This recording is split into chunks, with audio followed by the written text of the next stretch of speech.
Assalamualaikum warahmatullahi wabarakatuh.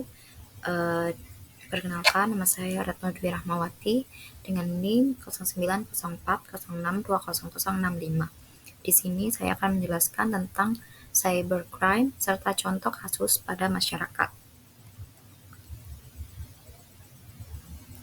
Isi dari presentasi ini yang pertama yaitu pengertian cybercrime. Kemudian yang kedua, jenis cybercrime. Yang ketiga, cara mencegah dari cybercrime. Dan yang keempat, contoh kasus yang pernah terjadi. Pengertian cybercrime. Cybercrime atau kejahatan di dunia maya adalah jenis kejahatan yang dilakukan melalui komputer atau jaringan. Komputer sendiri merupakan alat utama untuk melakukan cybercrime ini, tetapi seringkali komputer juga dijadikan sebagai target dari kejahatan ini. Biasanya cybercrime membahayakan seseorang karena pencurian data hingga keuangan. Jenis-jenis cybercrime. Yang pertama yaitu phishing. Phishing adalah upaya untuk menipu individu agar memberikan informasi sensitif seperti kata sandi, nomor kartu kredit, atau rincian pribadi dengan menyamar sebagai entitas yang sah melalui email, pesan instan, atau situs web palsu. Kemudian yang kedua ada serangan malware. Malware adalah perangkat lunak berbahaya yang mencakup virus, worm, ransomware, spyware, dan perangkat lunak lain yang dirancang untuk merusak atau mengeksploitasi sistem komputer. Malware dapat digunakan untuk mencuri informasi, mendapatkan akses tanpa izin, atau mengganggu jaringan komputer. Yang ketiga yaitu pencurian identitas. Pencurian identitas terjadi ketika seseorang mencuri informasi pribadi orang lain seperti nomor jaminan sosial, rincian rekening bank, atau informasi kartu kredit dengan tujuan melakukan penipuan atau kejahatan lainnya. Yang keempat, pelanggaran data. Pelanggaran data terjadi ketika individu yang tidak berwenang memperoleh akses ke data sensitif seperti informasi pelanggan, catatan keuangan, atau kekayaan intelektual, seringkali dengan memanfaatkan kerentanan keamanan atau meretas sistem komputer. Yang kelima, penipuan online. Penipuan online melibatkan skema penipuan yang menipu individu agar memberikan uang, informasi pribadi, atau aset berharga lainnya. Penipuan ini dapat berupa pemberitahuan lotre palsu, penipuan percintaan, atau situs web belanja online palsu. Kemudian ada perundungan daring atau cyberbullying.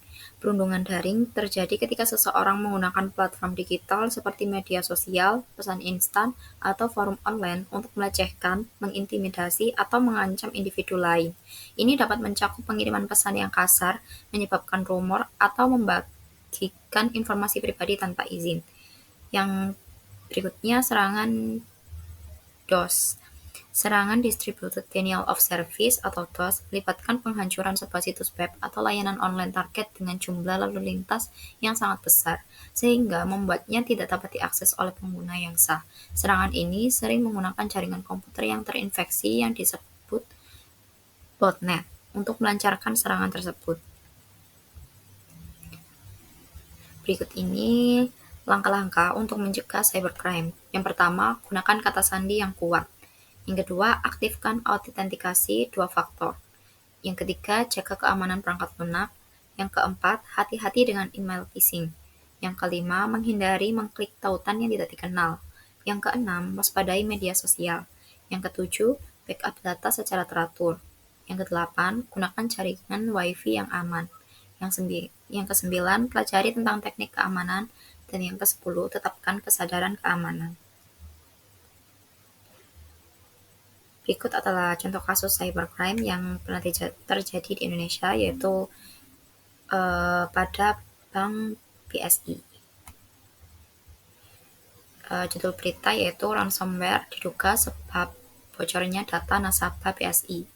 Dari kasus tersebut, apa yang dicuri atau hilang yaitu data yang dicuri Lockbit dari BSI itu meliputi 9 database berisi data pribadi lebih dari 15 juta nasabah dan pegawai, yang di antara lain isinya adalah nomor telepon, alamat, nama, informasi dokumen, jumlah isi rekening, nomor kartu, transaksi, dan lainnya. Selain itu, Lockbit juga mengaku mempunyai password untuk semua layanan internal dan eksternal di bank. Jadi, siapa sih pelaku dari kejahatan tersebut? pelaku dari kejahatan ini yaitu geng hacker Lockbit yang mengaku sebagai pihak yang ada di balik down-nya layanan Bank Syariah Indonesia atau BSI. Selain itu, mereka juga mengaku mencuri data milik BSI termasuk data nasabah di dalamnya. Baik, sekian yang dapat saya sampaikan. Kurang lebihnya saya mohon maaf. Wassalamualaikum warahmatullahi wabarakatuh.